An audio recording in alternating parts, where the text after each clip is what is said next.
a gente não reflete, né, em cima dessa nossa realidade, dentro do que a gente quer, não em comparação com os outros. Então é importante a gente ter essa reflexão também, tá, pessoal? Reclamação. Gente, vamos parar de reclamar. Reclamar só bloqueiam as nossas motivações.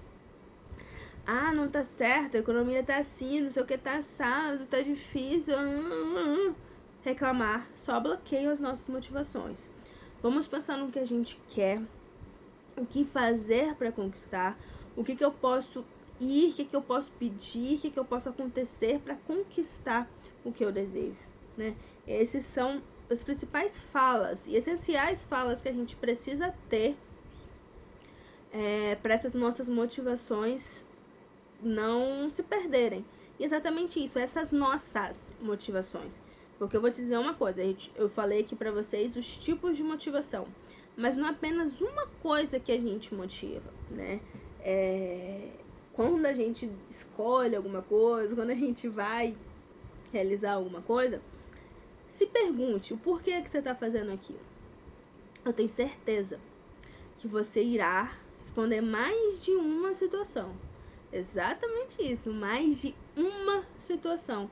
Porque são várias coisas que motivam a gente. Tipos de motivação temos 6. Mas o que nos motiva é mais de uma para apenas uma situação. Exatamente isso, tá? Você responda aí que você vai se responder dentro dessa minha fala, tenho certeza, tá? Outro ponto, tá? Que a gente precisa pensar muito, por isso quando eu falo em metas, né, a gente colocar maior quantidade nas curtas e médias do que as de longo prazo. Por quê? Porque a gente precisa comemorar as nossas conquistas. Saber que aquilo é meu, bater no peito e falar, eu fiz, eu conquistei, foi do meu suor, valeu a pena.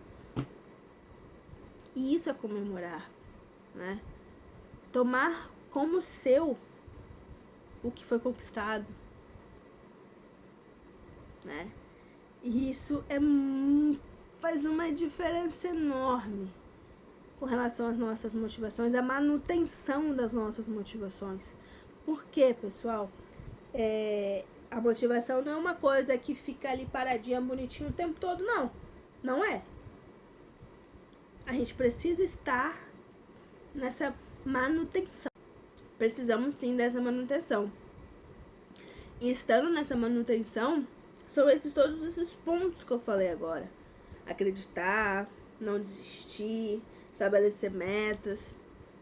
Tudo isso vai dando essa manutenção.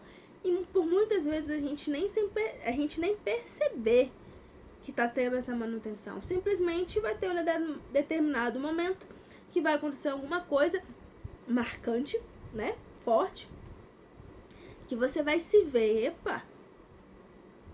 Se fosse há uns 3 meses atrás, a reação, meu comportamento, meu falar seria outro.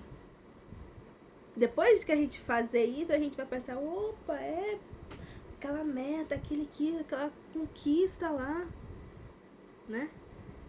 Sem perceber. Colocando isso em prática, a gente vai ter tudo isso a nosso favor, né? De manter essa nossa motivação. Tá, pessoal? E bom, a gente já falou dos tipos de motivação, já falamos aí de como, né, conquistar, como manter essa nossa motivação. E agora a gente vai falar sobre a influência da direção, né? Como essas nossas direções, como esses nossos gestores, né, acabam por influenciar as nossas motivações. Eu falei para vocês no início, né, que o que faz o desenvolver da nossa motivação são nossos impulsos internos. Sim, verdade. Eles são a nossa base. Mas, como eu também falei, os 6 tipos de motivação, eles estão muito relacionados às questões externas. né? E essas nossas direções, esses nossos gestores, são essa parte externa, né? Por exemplo, vou dar um exemplo aqui para vocês conseguirem entender. A gente tem a motivação de conquistar, de fazer o nosso melhor, das pessoas se portarem a nós enquanto profissionais. Não, essa pessoa faz, essa pessoa é ética, essa pessoa aquela pessoa não tem preguiça, né? Isso nos motiva, né? O crescimento, a conquista, né? Isso nesse exemplo é muito presente. Mas se quando a gente está no ambiente de trabalho, nossos gestores, a nossa direção passa por despercebido por eles, não tem nenhum elogio, não tem nenhum retorno, seja ele material, seja ele verbal, comportamental, né? Não tem. Vai me desmotivar a ser desse jeito?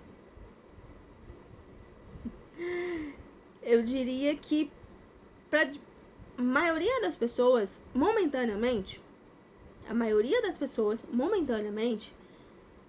desmotiva, sim. Mas se aquilo pertence a você, vai chegar num determinado momento você vai falar: sou eu não vou mudar por eles, porque isso faz parte de mim, eu vou ter que me mudar pelo outro? Com certeza não, né? Mas isso bate, né? Claro que bate. E com isso, eu vou dizer uma coisa aqui pra vocês, ó. Nossa melhor aprendizagem é o exemplo. Então, você que é diretor, você que é gestor, tenha isso em mente. Você é o exemplo para os seus funcionários, para os seus colaboradores, para os seus trabalhadores, para os seus funcionários, né? Então, se a melhor aprendizagem é do exemplo, vamos ser exemplos, né? Vamos nos colocar, vamos nos apresentar, vamos nos expor da forma que nós acreditamos que seja a melhor, a mais saudável, a mais profissional, a mais ética, né? Porque é daí que é o melhor aprendizado, tá? E liderança é um processo social de dirigir o comportamento dos membros da organização. Então, o líder vai fazer o quê? Vai administrar essa questão social, essa questão do comportamento desses profissionais, né? Ou seja, se o seu funcionário não está motivado, a responsabilidade é de quem? Do líder, da direção, do gestor, né? Exatamente isso. Não é culpa, é responsabilidade, que é completamente diferente. Responsabilidade. Porque não é o foco da motivação, mas isso tem uma relação 100%. Todas as relações, elas são vias de mão dupla. Ela só não vai e ela só não vem. Ela vai e vem. E se o fluxo está mais intenso por um lado, é claro que vai ficar engarrafado, né? Igual o trânsito. E o outro vai ficar mais livre. Mas isso é saudável? Não. Então, se o funcionário não está motivado, a responsabilidade, sim, é do gestor, tá? Outra característica aqui, ó, é